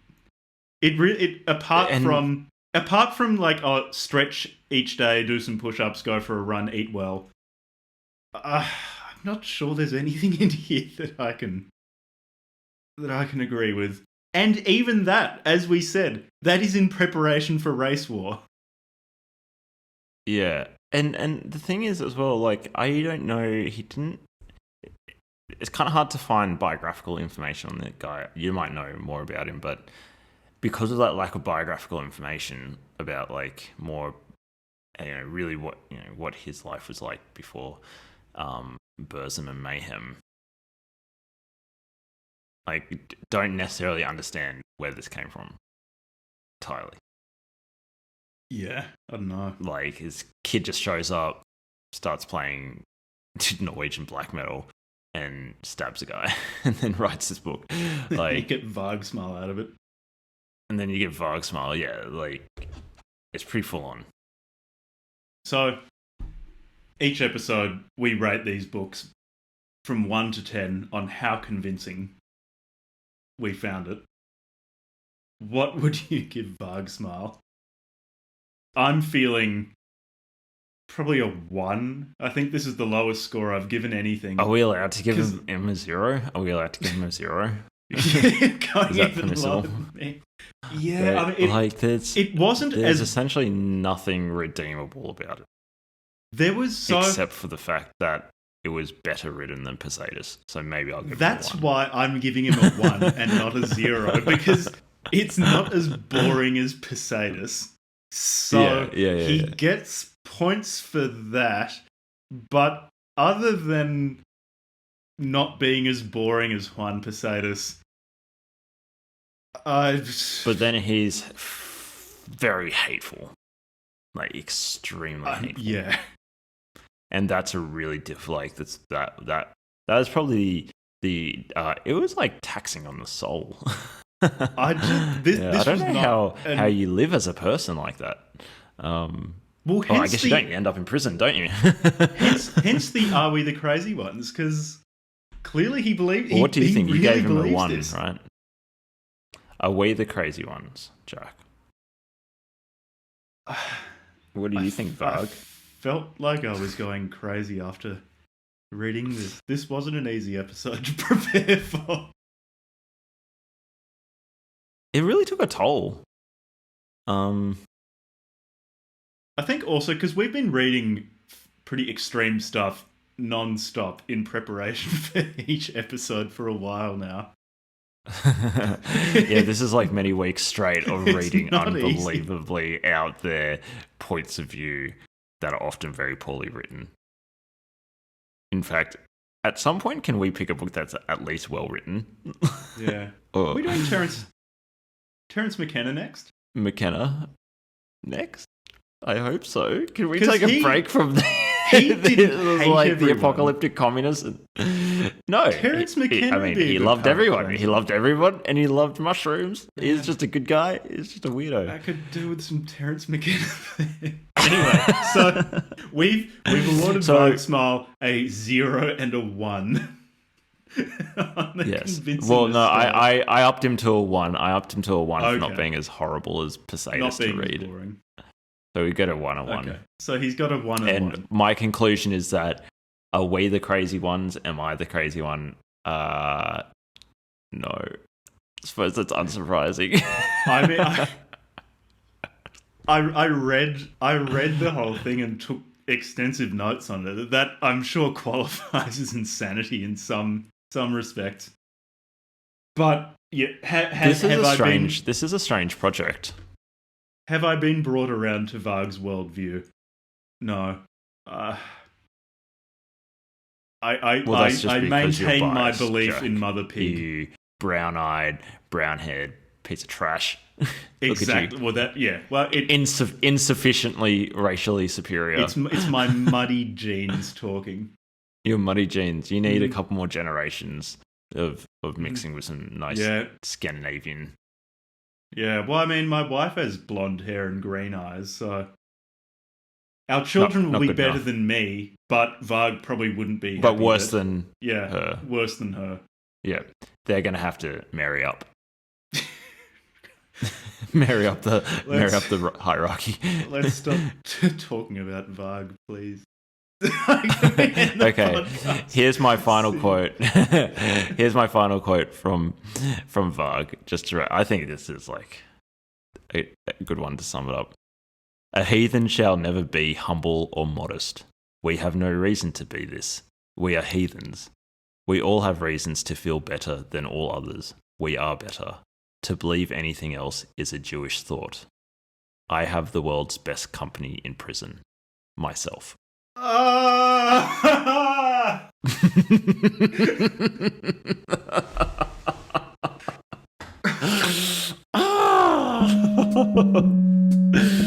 We've committed to 10 episodes. I give Varg one desperate howl out of 10.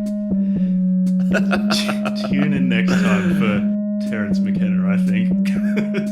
Hopefully something less hateful.